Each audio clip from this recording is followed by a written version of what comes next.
Yes, Kenya. Tamu sana, tamu sana, tamu sana, yes, tamu sana. Earlier today, William Ruto took his presidential campaigns to Ukambani. He was in some parts of Machakos County, and he gave some remarks that have been really drawing a lot of mixed political reaction and debates. So in this video, ladies and gentlemen, I want us to have a look at William Ruto earlier today in Ukambani as he deconstructs Raila Amolo Odinga and he deconstructs Kalonzo Musyoka. After which, as usual, we are just going to analyze that to see in clear terms what they all mean politically. Yes, what they all mean politically.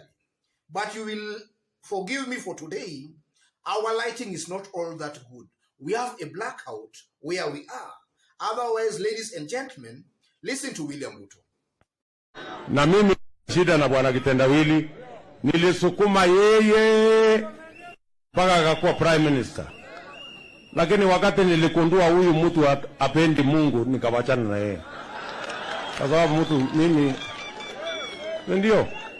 Sasa mimi nauliza nyinyi watu wa Kangundo, kama mtu analalamika ati kanisa imejengwa, anasema mnatoa wapi pesa mnaenda kujenga naye kanisa?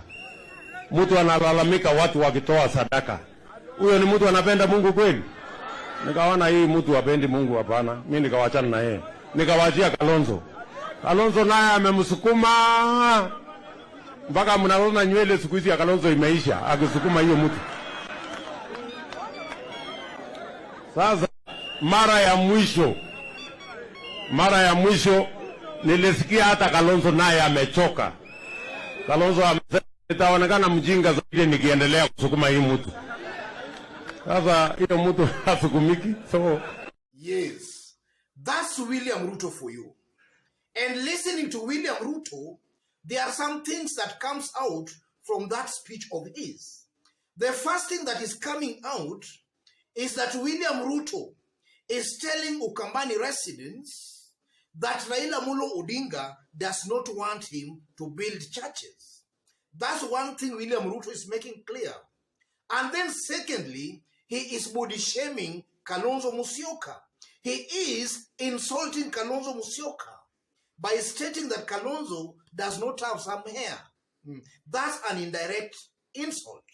So, what does that mean or show about William Ruto only 7 months to the election? That's our analysis and discussion right now. So if in case you've just bumped here for the very first time, subscribe, give this video a like. Give it a like, please. Thank you. God bless you. God bless Kenya. There are only two things here listening to William Ruto. The first thing that is coming out clearly is that William Ruto is lying to the people of Ukambani. He is lying to the Ukambani nation by now stating that Raila Amolo Odinga does not want him to build churches. That's a lie and a propaganda, ladies and gentlemen. And that's a given fact. Raila is on record as questioning the source of William Ruto's funds that he often, or rather he quite often, donates to churches. And this money, ladies and gentlemen, William Ruto is purposefully donating this money as a way of campaigning to be elected the president. He's not actually even concerned about building those churches. So William Ruto is cleverly trying to use money. He's trying to use money to maybe hoodwink the church ministers, to compromise their stand in order to support him for the presidency. And in most occasions, it's also a given fact and rumored that some of this money William Ruto is donating in these churches, some of this money is widely rumored and agreed that most likely they are proceeds of corruption. So what Raila has actually been saying, and this is a given fact, he has been questioning the source of these funds.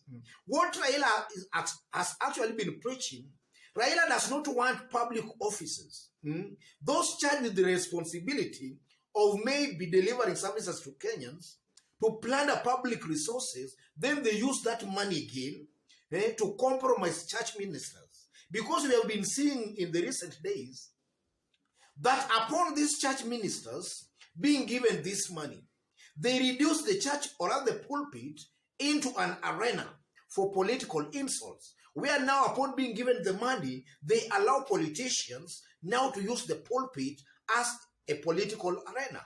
And we have been seeing them largely attacking and abusing other politicians or rather their competitors on the pulpit. So William Ruto there is cleverly lying to the people. That's a propaganda in my own opinion. William Ruto has been using this money not because he wants to build the churches, but he has been using the money to compromise church ministers in order for him to use the pulpit to further his 2022 presidential bid or agenda. That's something that comes out clearly.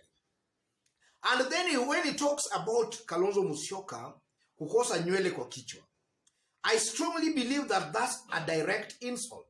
He is actually body shaming Kalonzo Musyoka. And in the stature of somebody who wants to be the president, it's my considered opinion that William Ruto's tongue again here is letting him down.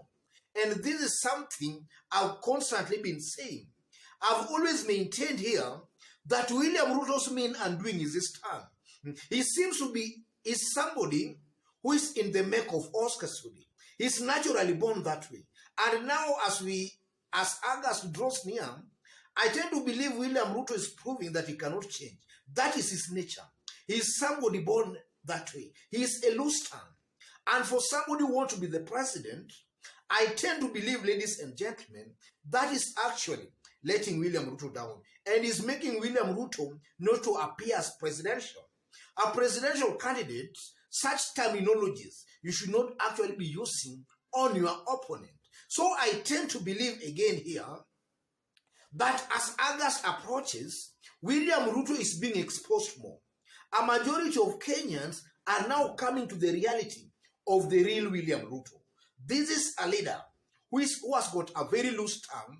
This is a leader who largely uses propaganda maybe to pass his message to the masses.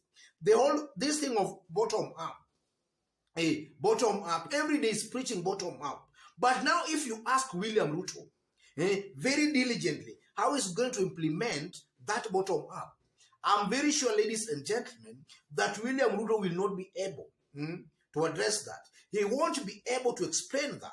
Another indication that that's just a propaganda. So William Ruto, as August draws nearer, I tend to believe, and I've been really stating that, he's becoming disparate. And in his desperation, he's going to some extremes that only just helps in exposing him as somebody not presidential material. And this incident of today, I strongly believe if maybe William Ruto wanted to use such kind of remarks to endear himself to the good people of Ukambani, those remarks have actually backfired. The people of Ukambani, I know upon William Ruto leaving that area, he might have lost some good votes. Because now Kalonzo Musyoka supporters will now see him that this is a man who in Rift Valley, where he comes from, he is preaching Madoadoa. And then he's coming to our area, or rather to our territory, and then he is insulting our leader. I tend to believe William Ruto left that place today, having lost some good support there. And it's high time maybe William Ruto changes his message, his style of campaigning. With this 7 months remaining, let William Ruto refine, or rather fine-tune his message. Otherwise, ladies and gentlemen, just as I did indicate when we were starting, if you've just bumped here for the very first time, kindly subscribe, give this video a like. Give it a like, please. And if you are watching us outside Kenya, and you are watching us for the very first time, kindly subscribe, give this video a like. Thank you, God bless you, God bless Kenya. And to any other person who is also a fan of ours here, but you have not yet subscribed, kindly tap on the subscription button and also on the notification bell to receive a notification anytime we upload a new video. Yes. And to our fans and subscribers, God bless you, God bless Kenya. But for today, you will forgive me a little bit for our lighting is all not that good. You know, there is this blackout security, there is there is this blackout, so we are just trying to, there is blackout anyway, ladies and gentlemen. God bless you, God bless Kenya. Tamu sana, tamu sana, tamu sana, yes.